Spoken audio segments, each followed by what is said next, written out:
Nako po, ito maganda hong pag-usapan at reaksyonan po mga kabida. Nakakagulat daw itong reaksyon po ni dating Senate President at kasalukuyang Minority Floor Leader Tito Soto dito ho sa pagbuo po mga kabida ng subcommittee ng Senate Blue Ribbon Committee para lang po imbestigahan itong flood control scam.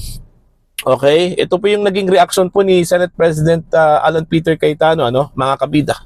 Kung maalala po ninyo, naging hot at trending po makabida yung pag-designate po ni Cayetano kay Senator Rodante Marcoleta bilang chairman po makabida ng subcommittee ng Senate Blue Ribbon Committee, purposely para lang po imbestigahan itong flood control projects anomaly mga kabida. Okay, matindi po ang reaksyon ni Tito Soto dito. Kasi ang sabi niya illegal daw mga kabida yung pagbuo ng subcommittee na hindi daw idinaan sa plenary po mga kabida po. Ito, babasahin ko muna ito hong article ng ang balita ngayon. Sabi niya, it's illegal. SP Cayetano, ikinagulat ang reaksyon ni Tito Soto mga kabida. Tila hindi maintindihan ni Senate President Alan Peter Cayetano kung bakit mas matindi o may matinding pagtutol sa pagpapatuloy ng Senate investigation sa kontrobersyal na flood control projects matapos questionin ni Senate Minority Leader Tito Soto ang legalidad ng pagbuo ng isang subcommittee para sa naturang pagdinig. Sa kanyang Facebook Live, sinabi ni Cayetano na sa lahat ng maaring reaksyon na hakbang o sa hakbang ng Senado, ikinagulat niya na agad itong tinawag na illegal ng dating Senate President. Nagulat lang po ako na sa lahat ng pwedeng maging reaksyon ni Senator Tito Soto, sabi niya, it's illegal. Ayon kay Cayetano, marami umanong netizens ang agad na nagsuri sa mga umiiral na alituntunin ng Senado upang alamin kung may batayan ba ang aligasyon, mga kabida. Okay, sabi po ni Cayetano dito, nagpapasalamat ako sa mga matitinik nating mga netizens. Nauna pa kayo natingnan yung Section 18 ng Rules ng Senado at yung Section 20 ng Rules on Investigation in Aid of Legislation. Iginiit din ni Cayetano na kahit ipagpalagay pang tama ang interpretasyon ni Soto, hindi pa rin umano nito mapipigilan ang pagpapatuloy ng pagdinig mga kabida. Alright? So yun yung reaction po ni Senate President Alan Peter Cayetano sa matinding reaction po ni Tito Soto dito sa pagbuo po ng subcommittee mga kabida. Ako din, nagtataka din ako bakit siya ganun mag-react? Okay? Na kung tutusin, alam naman po ni Tito Soto na pinapayagan yan, mga kabida. Ang dami pong mga investigasyon dyan sa Senate nang nag-handle po makabida subcommittee, diba? Actually, una kong nabasa yan, yung Section 18 at 20, doon sa post po makabida ni Congressman Sid Ungab. Okay, parang sinupalpal po ni Ungab si Senator Tito Soto sa pagsasabi makabida na illegal yung pagbuo po ng subcommittee, dyan po sa Senado. Alright? Malinaw doon sa Section 18, sinabi po doon na ang bawat chairman po ng committee, mga kabida, dyan po sa Senado, meron pong karapatan at otoridad na magbuo po ng subcommittee. Sabi doon sa Section 18 ng Senate Rules. Okay? Wala naman po sinabi doon na kailangan idaan po sa plenary, mga kabida. Okay? Ang sabi po doon, ang bawat chairman ng bawat komite dyan po sa Senado pwede magbuo ng subcommittee para specifically doon sa topiko o sa paksa na iniimbestigahan mga kabida. See? Tsaka pangalawa, dapat suportahan na lang yan.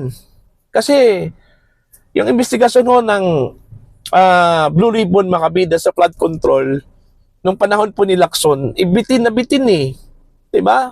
Ang dami mga hindi nakuhang impormasyon mga kabida po. Kaya nga, ang tingin ng ilang mga kritiko dito sa investigasyon po ng Senate Blue Ribbon Committee under Lacson, hilaw na hilaw daw Okay, kulang ho sa luto. Okay, mga kabida. Ang dami hong mga oportunidad na dapat sanang i-grab ni Senator Ping Lacson nung time niya, no? Eh hindi ho nagawa, mga kabida. Di ba? Kaya yun, naisipan po ng grupo po ni Alan Peter Cayetano na ipagpatuloy na lang natin to. Kasi ang dami pang mga witnesses, mga lumabas na matinding witnesses, mga kabida. Katulad na lang po dito ho sa 18 mga dating sundalo. Ang tindi po, ano, yung kanilang mga revelations, mga kabida. Pero hindi po isinalang, ano, ni Senator Ping. Sa halip, sinuspindi po niya, mga kabida, yung investigasyon. Oh. Naglabas po ng initial report na hindi pa tapos ang investigasyon, mga kabida. Diba? Para lang po siguro maipakita na meron pong ginagawa yung Blue Ribbon Committee niya, no? Mga kabida, ano po. Pero wala eh, hilaw na hilaw eh, mga kabida. Ang dami hong opportunity, sabi ko nga kanina, na dapat i-grab ni Senator Ping. Okay, para lang talaga makuha yung complete picture talaga, mga kabida, sa corruption issue, ano, sa flood control. Pero wala. Dapat inimbita po niya si Zaldico, ano, mga kabida. O kahit na sabihin po niya na walang probative value yung kanyang statement dun sa Facebook Live po niya, no, mga kabida, ano po. Eh pwede naman po niyang papuntahin dun sa embahada po ng bansa kung saan siya ngayon, ano, mga kabida. O, mag-take out siya doon, tapos mag-zoom. Okay? Yun yung panukala po ni Senator Dante Marcoleta eh, ano. Pero hindi po niya ginawa yun, ano, mga kabida. Sa halip, okay, eh sinabihan po niya, o sinabi niya na walang probative value yung kanyang statement. O, yung 18 mga sundalo, dating sundalo po, antindi po yung kanilang revelation po, mga kabida. May mga binigyan po sila ng mga personalidad, gamit po ang mga maleta po, ano, na puno po ng pera, mga kabida, ano po. Bakit hindi po inimbita yon? Okay? O, itong si Romualdez, although sinabi niya, mga kabida, hindi ho pwedeng imbitahin na pilitin po dahil mayroon pong parliamentary courtesy na umiiral between the two houses, Senate at saka House of Representatives, mga kabida, ano po. Oh, yung mga kongresista, 'di ba? Pwede naman po sanang imbitahin 'yon. Mga kabida, pwede naman po sasapin niya yung mga kongresista. Pwede ba kayong dumalo dito? Kasi kung wala kayong mga kasalanan, eh dapat dumalo kayo dito, ano? O ginawa ba niya 'yon, mga kabida? 'Yon, no? Kaya nga, napilitan po itong si Marcoleta, mga kabida, at saka yung grupo po ni Alan Peter Cayetano na ituloy ito. Kasi bitin na bitin eh. Okay? Hindi ho nakuha yung mga dapat makuha po, mga kabida, no po. O, ito pa lang kay Romualdez, mga kabida, no? Bakit ho sa investigasyon po ni Ping Lacson, mga kabida, dyan po sa Senate Blue Ribbon, bakit hindi ho na-link itong si Romualdez? Eh, sa ombudsman nga eh, na-link nila si Romualdez, ano? Mga kabida, kung tutusin, halos magkapareho lang po ng mga resource persons yan. Halos magkapareho lang po ng mga ebidensya yan, ano, mga kabida. Oh, naalala ko po yung sinabi po ni Senator Ping na wala daw ebidensya na maglilink po kay Romualdez, ano, mga kabida. Oh. Ganun din yung kay Ombudsman Remulla nung una. Sinabi po niya wala pang ebidensya na maglilink, pero kinalaunan po meron pala.